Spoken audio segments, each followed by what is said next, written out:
অন্যদিকে শুভ্রা তখন ঈশানকে খুঁজতে খুঁজতে প্রায় পাগল হয়ে গিয়েছে। তার পরনের ভারী লেহেঙ্গাটা চরণের প্রতিটি পদক্ষেপে বাধা হয়ে দাঁড়াচ্ছিল, তবুও সে থামেনি। শহরের প্রতিটি চেনা গলি, পার্ক, রেস্টুরেন্ট আর ঈশানের ফ্ল্যাট, সব জায়গায় তন্ন তন্ন করে সে খুঁজে চলেছে, কিন্তু কোথাও ঈশানের বিন্দু মাত্র অস্তিত্বও নেই। রাত তখন ঠিক 9টা। তীব্র গরমে আর ক্লান্তিতে হাঁপাতে হাঁপাতে শুভ্রা মাঝ রাস্তায় এসে থামল। ভেতরে দম বন্ধ করা কান্নাটা আর চেপে রাখতে না পেরে সে নিজের গায়ের বোরখাটা টান মেরে খুলে রাস্তার উপরে ফেলল। তারপর পিচ ঢালা খসখসে রাস্তার মাঝেই হাঁটু গেড়ে বসে পড়ল সে। দুই হাতে মুখ ঢেকে কাঁদতে কাঁদতে আকাশ বাতাস কাঁপিয়ে চিৎকার করে বলে উঠল, ঈশান, আপনি কোথায়? আমি আপনাকে কোথাও পাচ্ছি না কেন? প্লিজ আমার সামনে একবার এসে দাঁড়ান, আমি আর পারছি না। শুভ্রা কাঁদতে কাঁদতে আবার জোর করে নিজের টলমলে শরীরটাকে খাড়া করে দাঁড়ালো। ভেজা চোখে এলোমেলো পায়ে এক বুক শূন্যতা নিয়ে সে সামনে পা বাড়ালো। হাঁটতে হাঁটতে সে একসময় পুরান ঢাকার সেই চীনা জরাজীর্ণ ব্রিজটার সামনে এসে থমকে দাঁড়ালো। সেখানে আসতেই মুহূর্তের মধ্যে শুভ্রার নিষ্প্রাণ চোখজোড়া চকচক করে উঠল। সেই ব্রিজের রেলিংয়ের সামনেই টিমটিমে ল্যাম্পপোস্টের আলোয় দাঁড়িয়ে আছে স্বয়ং ঈশান। শুভ্রার বুকে যেন প্রাণ ফিরে এলো। সে মুখে এক চিলতে হাসি নিয়ে দৌড়ে ঈশানের দিকে এগোতে চাইল, কিন্তু সে কাছে পৌঁছানোর আগেই ঈশান ব্রিজের লোহার রেলিংটার উপরে চড়ে বসল। নিচে তাকালে চোখ জুড়িয়ে যাওয়া অন্ধকারের মাঝে বয়ে চলেছে এক বিশাল অতল নদী। ঈশানের এই রূপ দেখে শুভ্রার পায়ের গতি থেমে গেল।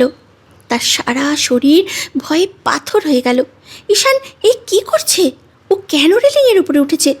এখান থেকে একবার নিচে পড়লে তো আর কোনো রক্ষাই নেই। শুভ্রার এই তীব্র আতঙ্কের মাঝেই ঈশান রাতের কালচে আকাশের দিকে নিজের মুখটা তুলে ধরল। তার চোখ বেয়ে অনবরত অশ্রু গড়িয়ে পড়ছে। সে এক বুক হাহাকার নিয়ে শূন্য আকাশের দিকে তাকিয়ে অত্যন্ত ভাঙা রূঢ় গলায় বলতে লাগলো, হ্যাঁ ঈশ্বর, আমি আর পারলাম না এই অভাগা জীবনটাকে। আমি আর কোনোভাবেই এই বুকে ধরে রাখতে পারলাম না। এই জীবনটা আজ আমার এই পাঁজরের ভিতর বড্ড বেশি যন্ত্রণা দিচ্ছে ঈশ্বর, অনেক বেশি। আমি একটুও নিঃশ্বাস নিতে পারছি না। বুকের ভিতরটা কেমন যেন কয়লার মতো পুড়ছে। অনেক কষ্ট, বুকে সমস্ত শক্তি এক করে মাত্র এক সিল তো নিঃশ্বাস আসতে আমার বুকে, আর সেই এক সিলটে নিঃশ্বাসে আমাকে প্রতিটা সেকেন্ডে মৃত্যুর থেকেও দ্বিগুণ যন্ত্রণা দিচ্ছে।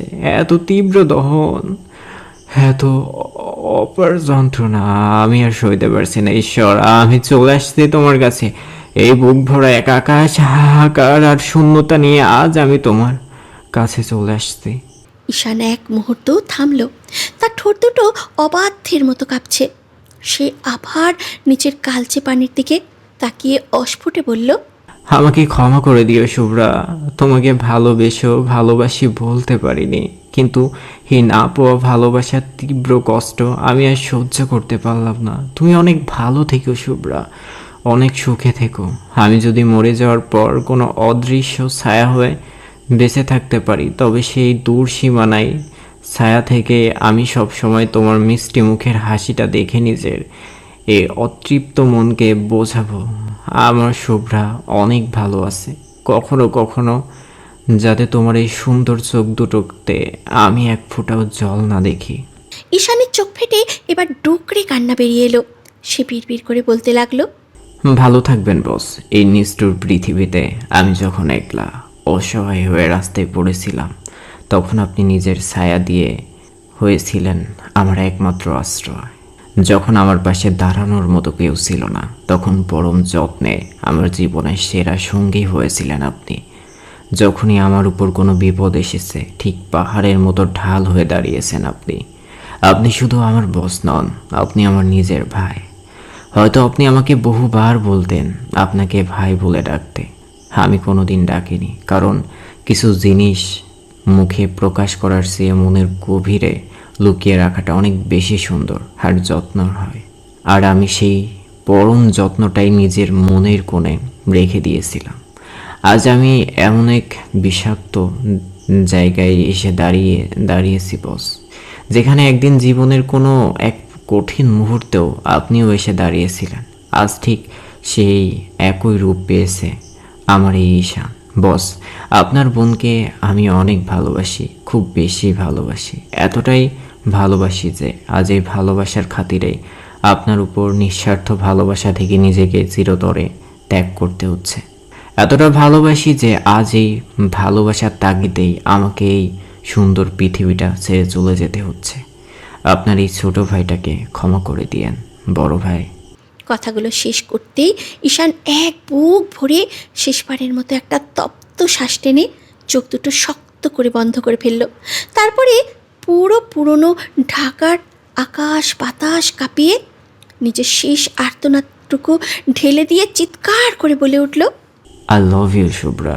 I can't live without your love. বলেই ঈশান আর এক সেকেন্ডও দ্বিধা করল না। সে নিচের ওই গভীর কালচে পানিতে ঝাঁপ দিতে যাবে, ঠিক তখনই পিঠে তার ধপধপে সাদা শার্টের কাপড়ে আচমকা তীব্র টান লাগে একটা। মনে হলো পিছন থেকে কেউ দুই হাত বাড়িয়ে সর্বশক্তি দিয়ে কেউ তার শার্টের কাপড়টা খামচে ধরেছে। আর ঠিক তার পর মুহূর্তেই ব্রিজের সেই শুনশান নিস্তব্ধতা আর রাতের ঠান্ডা বাতাস কাঁপিয়ে এক বুক ফাটা হু হু করে ওঠা মেয়েলি কান্নার করুণ সুর ভেসে আসে। এই গভীর রাতে মৃত্যুর ঠিক এক সেকেন্ড আগে এমন অতি পরিচিত কান্নার আওয়াজ পেয়ে ঈশানের পুরো শরীর যেন এক মারাত্মক ঝাঁকুনি খেল। সে প্রচণ্ড চমকে উঠল। এক বুক আতঙ্ক আর অবিশ্বাস নিয়ে বহু কষ্টে নিচে শক্ত হয়ে যাওয়া ঘাড়টা পেছনের দিকে ঘোরালো সে। ঘাড় ঘোরাতেই ঈশানের চোখের মণি দুটো স্থির হয়ে গেল। ঠিক পেছনে লোহার রেলিংয়ের নিচে শুভ্রা দুই হাতে তার শার্টের কাপড়টা শক্ত করে খামচে ধরে অবিরত কেঁদে চলেছে। শুভ্রার কান্নার তীব্রতায় আর তার শরীরের কাঁপুনিতে লোহার তৈরি শক্ত রেলিংটাও যেন থরথর করে কাঁপছে। শুভ্রা হারানোর ভয়ে ছোট বাচ্চাদের মতন ডুকরে কাঁদতে কাঁদতে ভাঙা গলায় বলতে লাগলো, আমাকে এভাবে একলা ফেলে রেখে চিরতরে ছেড়ে যাবেন না ঈশান ভাইয়া। যদি যেতেই হয় তবে আমাকেও আপনার সাথে করে নিয়ে চলুন, আমিও যাব আপনার সাথে। আপনি ছাড়া আমার এই দুনিয়াতে আর কিচ্ছু নেই। শুভ্রাকে এভাবে নিজের চোখের সামনে দাঁড়িয়ে থাকতে দেখে ঈশানের ভেতরের সমস্ত পাগলামি যেন এক নিমেষে কর্পূরের মতন উড়ে গেল। সে আর এক মুহূর্ত রেলিংয়ের ওপরে দাঁড়িয়ে থাকলো না। এক ঝটকায় সে রেলিং থেকে নিচের পিচ ঢালা ফ্লোরে নেমে পড়ল। নেমে এসেই সে পরম বিস্ময়ে আর অবিশ্বাস্য দৃষ্টিতে শুভ্রার দিকে তাকিয়ে রইল। বারে বারে নিজের চোখের পলক ফেলে সে বোঝার চেষ্টা করতে লাগলো, সামনে দাঁড়িয়ে থাকা এই মেয়েটি কি তার আসলেই তার রক্তমাংসের শুভ্রা, নাকি মৃত্যুর কোলে ঢলে পড়ার আগে তার অবুঝ মন কোনো অলিক ভুল ছায়া দেখছে। ঈশানের এই স্তব্ধ ভাবনার মাঝেই শুভ্রা আর এক সেকেন্ডেরও দূরত্ব সহ্য করতে পারল না। সে সামনে এগিয়ে এসে দুই হাতে ঈশানের চওড়া বুকটা জড়িয়ে ধরল। ঈশানের বুকে নিজের মুখটা গুজে দিয়ে সে অঝরে কাঁদতে কাঁদতে তীব্র অভিমানী কণ্ঠে বলে উঠল, আপনি আপনি তো খারাপ কেন ঈশান ভাইয়া? আমাকে এই নিষ্ঠুর পৃথিবীতে একা ফেলে দূরে চলে যাওয়ার জঘন্য কল্পনাটা আপনি নিজের মনে কিভাবে করতে পারলেন? আপনি কি একবারও আমার কথা ভাবলেন না? এই মেয়েটা আপনাকে ছাড়া থাকবে কি করে? আপনি খুব ভালো করে জেনে রাখুন, আপনি যেমন এই সমাজে আমাদের ভালোবাসা হারানোর তীব্র যন্ত্রণা সইতে না পেরে এই সুন্দর পৃথিবীটা ছেড়ে চলে যেতে চান, ঠিক তেমনই আমিও এই দুনিয়ার সব মায়া ত্যাগ করে আপনার হাতটা শক্ত করে ধরে এই পৃথিবী থেকে চিরতরে বিদায় নিতে চাই। আপনাকে ছাড়া বাঁচার কোনো ইচ্ছে আমারও নেই। ঈশানের বুকের ভেতরে যেন এক প্রলয়ঙ্করী ঝড় শুরু হলো। আর তার বুঝতে বাকি রইল না যে শুভ্রা নিজের বিয়ের মণ্ডপ, পরিবার, সমাজ সব কিছু এক নিমেষে ছেড়ে দিয়ে তার খোঁজেই এইভাবে মাঝরাতে ছুটে এসেছে। আর রেলিংয়ে দাঁড়িয়ে বলা তার প্রতিটি গোপন কথা, তার হৃদয়ের সবটুকু আর্তনাদ শুভ্রা নিজের কানে শুনে নিয়েছে। এক চরম অপরাধবোধ আর তীব্র জেনেই হোক বা না পাওয়ার তীব্র যন্ত্রণায় ঈশান একদম পাথরের মতো স্তব্ধ হয়ে চুপ করে রইল। তার মুখ থেকে একটা শব্দও বের হলো না। ঈশানের এই নির্মম নীরবতা দেখে শুভ্রা তার চওড়া বুক থেকে নিজের কান্না ভেজা লোনা জলে ভেজা মুখটা তুলল। সে ঈশানের নিষ্প্রাণ চোখের দিকে সরাসরি তাকিয়ে অভিমানী গলায় বলল, আপনি কি এভাবেই সারা জীবন চুপ করে থাকবেন? আর একটা শব্দ কি আপনার মুখ থেকে বের হবে না? আমি চলে এসেছি ঈশান ভাইয়া আপনার কাছে, চলে এসেছি নিজের সব কিছু, নিজের পরিবারকে পেছনে ছেলে। আমাদের ধর্ম আলাদা তো কি হয়েছে? আমাদের শরীরের রক্ত, আমাদের এই জীবন্ত শরীর দুটো তো আর আলাদা ধর্মের নয়। আপনি আপনার ধর্ম পালন করবেন, আমি আমার ধর্ম। আমরা শুধু সারা জীবন একসাথে একই ছাদের নিচে বসবাস করব, কিন্তু ধর্ম যার যার, নিজের মতোই পালন করব। আমাদের এই ভালোবাসার জন্য কেউ কারো ধর্ম থেকে এক চুলো আলাদা হব না, কেউ কারো ধর্ম পরিবর্তন করব না। ঈশান তবুও কোনো উত্তর দেয় না। সে শুধু এক দৃষ্টিতে শুভ্রার দিকে তাকিয়ে থাকে। ঈশানের এই অতিমাত্রায় চুপচাপ থাকা শুভ্রা আর কোনোভাবেই মেনে নিতে পারল না। সে নিজের দুই হাতের চোখের নোনা জলটুকু এক ছটকায় মুছে নিল। তারপরে ঈশানের বুক থেকে নিজেকে ছাড়িয়ে নিয়ে কয়েক পা দূরে গিয়ে দাঁড়ালো। তীব্র ক্ষোভ আর যন্ত্রণায় ফেটে পড়ে সে বলল, কেমন ভালোবাসেন আপনি আমাকে, যে ভালোবাসা শুধু আড়ালে দাঁড়িয়ে মুখে বড় বড় ডায়লগ দিতে বলতে পারেন, কিন্তু সবার সামনে সেই ভালোবাসাকে সম্মান করতে জানেন না? কেমন পুরুষ আপনি যে এই ভালোবাসার জন্য নিজের জীবনটা বিসর্জন দিয়ে পৃথিবী ছাড়তে রাজি আছেন, কিন্তু সেই ভালোবাসাকে লড়াই করে নিজের করে নিতে এক বিন্দু রাজি নন? ঈশান তবুও চুপ। তার ভেতরে সমস্ত শক্তি যেন এক নিমেষে হারিয়ে গেছে। এই মুহূর্তে কোনো কথা বলার মতন বিন্দু মাত্রক মানসিক শক্তি সে নিজের ভিতরে খুঁজে পাচ্ছে না। শুভ্রা এবার চরম এক জেদ আর উন্মাদনা নিয়ে বলে উঠল, তার মানে দাঁড়ালো আপনি আমার জন্য মরতে পারবেন, কিন্তু এই সমাজ আর জাত ধর্মের দেয়াল ভেঙে আমাকে নিজের করে নিতে পারবেন না। তাহলে আপনিও খুব ভালো করে শুনে রাখুন, এই পুরো পৃথিবীতে আপনি ছাড়া অন্য কোনো পুরুষের হওয়ার বা অন্য কারো হাত ধরার বিন্দুমাত্র ক্ষমতা আমার এই শরীরের নেই। যদি এই জীবন আমি আপনাকে না পাই, তবে এই অভাগা প্রাণটা নিয়ে বেঁচে থাকার কোনো ইচ্ছা আমারও নেই। আপনি থাকুন, আপনি আপনার এই পচা সমাজ আর ধর্মের ভয় নিয়ে একাই বেঁচে থাকুন। কথাটা শেষ করতে না করতেই শুভ্রা নিজের ভারী লেহেঙ্গার কুচিটা এক হাতে টেনে ধরল। তারপরে চোখের পলকে ব্রিজের লোহার রেলিংয়ের উপরে উঠে দাঁড়ালো। নিচে ওই অন্ধকার অতল কালচে পানিতে সজোরে ঝাঁপ দিতে যাবে, ঠিক তখনই ঈশান এক বন্য পশুর মতো চিৎকার করে উঠল। সে নিচে সর্বশক্তি দিয়ে এক লাফে এগিয়ে এসে শুভ্রার হাতটা শক্ত করে টেনে ধরে এক ছটকায় তাকে রেলিং থেকে নিচে নামিয়ে আনলো। আর শুভ্রা মাটিতে পা রেখে কিছু বুঝে ওঠার আগে ঈশান নিজের হাতের সমস্ত রাগ আর তীব্র আতঙ্ক এক করে দ্বিতীয়বারের মতো একটা সজোরে থাপ্পড় বসিয়ে দিল শুভ্রার অন্য গালে। থাপ্পড়ের তীব্র চোটে শুভ্রার ঠোঁটের কোণ ফেটে এক ফোঁটা রক্ত বেরিয়ে এলো, কিন্তু শুভ্রা সেই ব্যথায় চিৎকার করারও সুযোগ পেল না। তার অবশ হয়ে যাওয়ার আগেই ঈশান এক মরণ কামড়ে মতো শুভ্রাকে টেনে নিজের শক্ত বুকের মাঝে জড়িয়ে ধরল।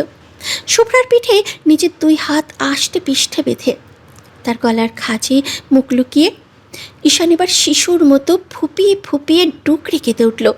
তার চোখের তপ্ত জল শুভ্রার কাঁধ ভিজিয়ে দিতে লাগলো, যেন এই এক থাপ্পড় আর জড়িয়ে ধরার মাঝেই সে নিজের জীবনের সবটুকু অধিকার আর ভালোবাসার স্বীকারোক্তি দিয়ে দিল। শুভ্রাও তার নিজের ভেতরের আবেগ আটকে রাখতে পারল না। সে নিজের দুই হাত ঈশানের চওড়া পিঠটা খামচে ধরে আরও শক্ত করে জড়িয়ে ধরল। ঈশান তখনও বাচ্চাদের মতো ফুপিয়ে কাঁদছে। সে শুভ্রার গলার কাছে মুখ রেখেই অত্যন্ত ভাঙা অবাধ্য গলায় বলতে লাগলো, আমি পাগল হয়ে যাব শুভ্রা, তোমাকে ছাড়া এই পৃথিবীতে আমি আস্ত একটা পাগল হয়ে যাব। আমি নিজের মুখে যত বড় বড় কথাই বলি না কেন, আমার এই অবুঝ মন কোনো দিনও তোমাকে হারাতে চায় না রে। অনেক অনেক দূরে চলে যাব আমরা এই শহর ছেড়ে, এমন এক জায়গায় চলে যাব যেখানে আমাদের কেউ কোনো দিন ছুঁতে পারবে না, যেখানে জাত ধর্মের দেওয়াল তোলার মতো কোনো সমাজ থাকবে না। আর যদি চলেও আসে তেমন কোনো সমাজ, তবে সেই সমাজে আজ থেকে আর আমি বিন্দুমাত্র মানি না। শুভ্রাও কাঁদতে কাঁদতে ঈশানের বুকে নিজের মাথাটা আরও একটু চেপে ধরে দৃঢ় কণ্ঠে বলল, আমিও মানি না। এই ভালোবাসার জন্য যদি পুরো পৃথিবীর সাথেও লড়তে হয়, তবে আমি একাই লড়বো। তবুও আমি কোনোদিনও আপনার এই হাতটা ছাড়বো না ঈশান ভাইয়া।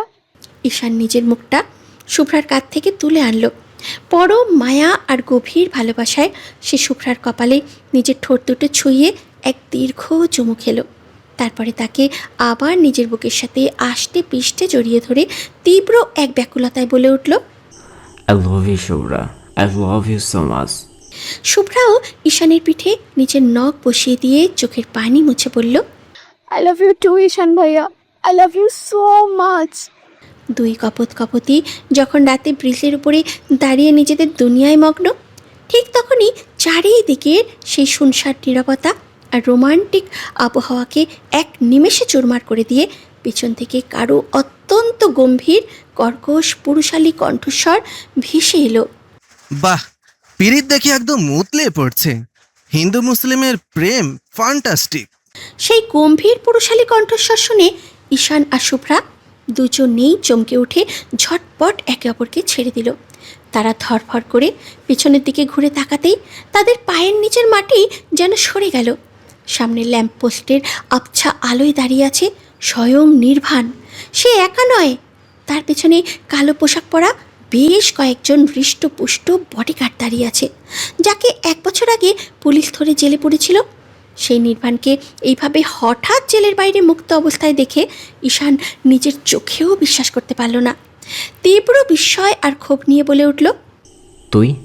নির্বাণ তার সেই চেনা কুৎসিত শয়তান হাসিটা দিল। সে ধীর পায়ে 1 পা এগিয়ে এসে পকেটে হাত দিয়ে দাঁড়িয়ে বলল, অবাক হচ্ছিস আমি জেলে না থেকে এই মাঝরাতে ব্রিজের ওপর কেন? আসলে তোদের এই অমর পিরিতটা একটু নিজের চোখে লাইভ দেখতে আসলাম।